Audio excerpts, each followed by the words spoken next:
Hi, I'm Bonnie Annis. And I'm Stephanie Prestidge. And we're here from Lemoore. Today, we are going to talk about acne. Actually, we're going to open the topic of acne.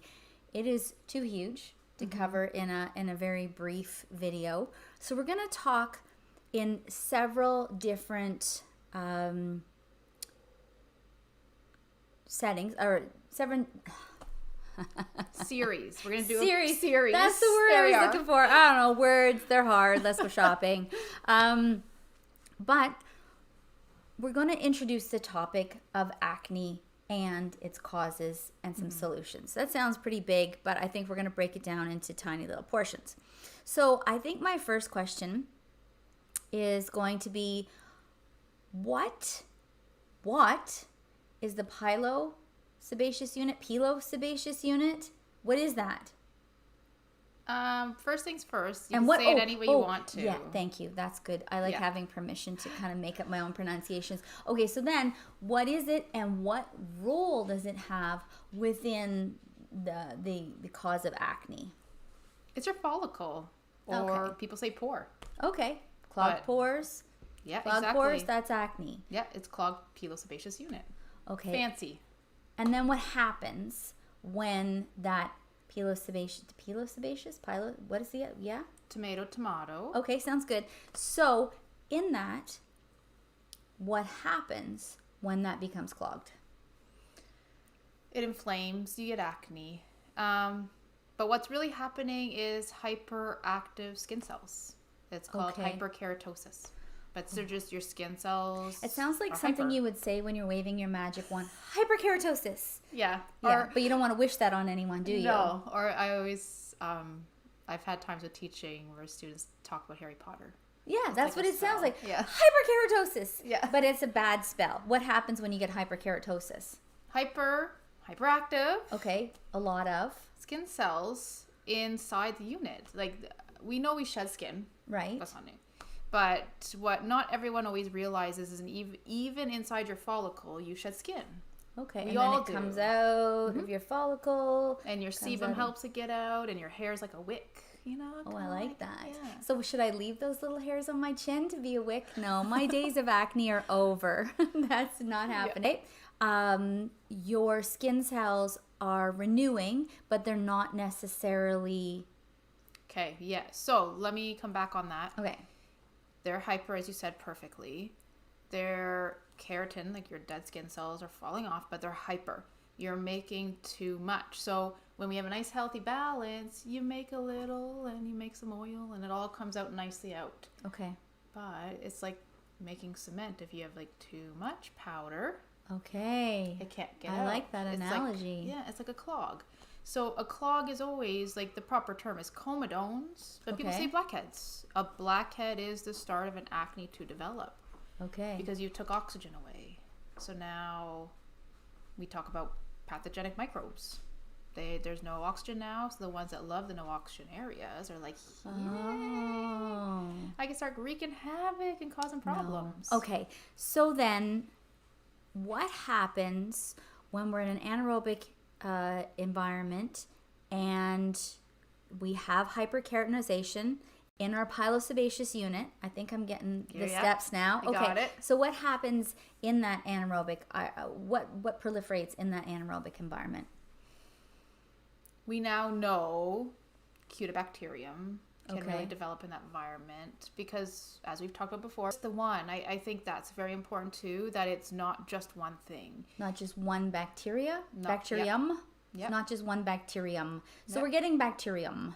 And what happens then when you get, and I think about too much bacteria, and I think about illness.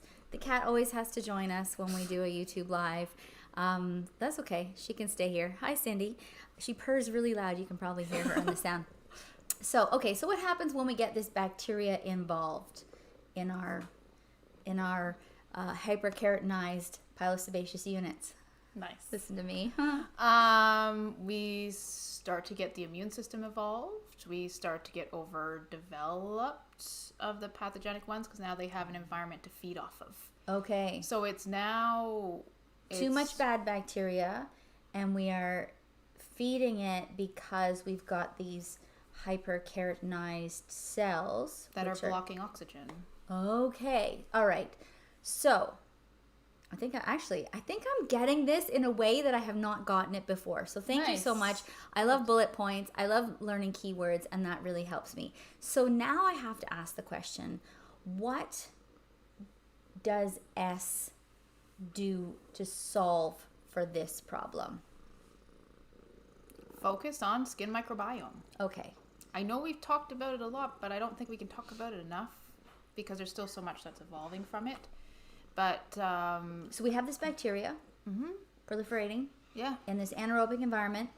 And what happens when you bring Esse on the white horse like a champion? What is going to happen then when you're using Esse for yeah, it's a acne? really good question.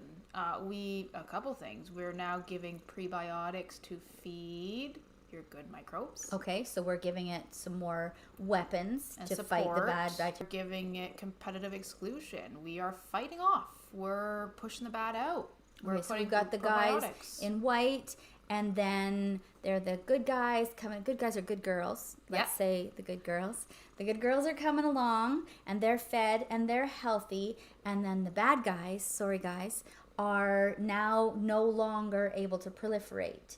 That doesn't happen in a day, right? There's not something you can just put on the spot and have it go away, which would be nice. You could just have like a magic pill, and that would recommend to use for this acneic outbreak. Absolutely.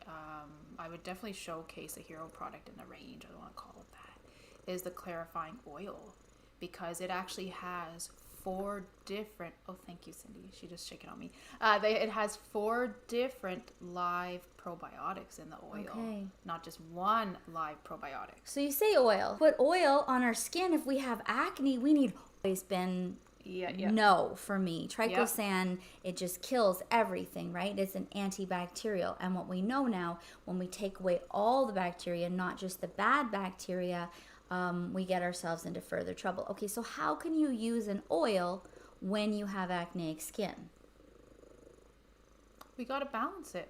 We need to make healthier sebum, and that's also a concern with acne. There's a lot of research showing unbalanced sebum production, unbalanced skin microbiome. Okay. We got to balance it back out. When we produce healthy sebum, we also produce a prebiotic to feed our microbe. It's like a knock-on circle. So it's giving our skin the ingredients it needs to find its own balance. Go figure, right? That your body knows what it needs. So we've done some videos on sebum production, and what I learned about sebum, and it stuck with me, is that your body works really hard to produce sebum. So we need to make sure we protect our own body's production. Sebum isn't bad. It is the hyperkeratinization in the Pilosebaceous unit that is causing the problems, not the sebum. Now, if there's if the cells can't be removed, that would be more of a problem. But I think we're going to talk more about acne again next time. So we'll continue further. So lots to think about. Hopefully this gives you some something to chew on for a little while. Thanks so much, Stephanie, for coming here. Thank you. And I always love doing these on Friday afternoons.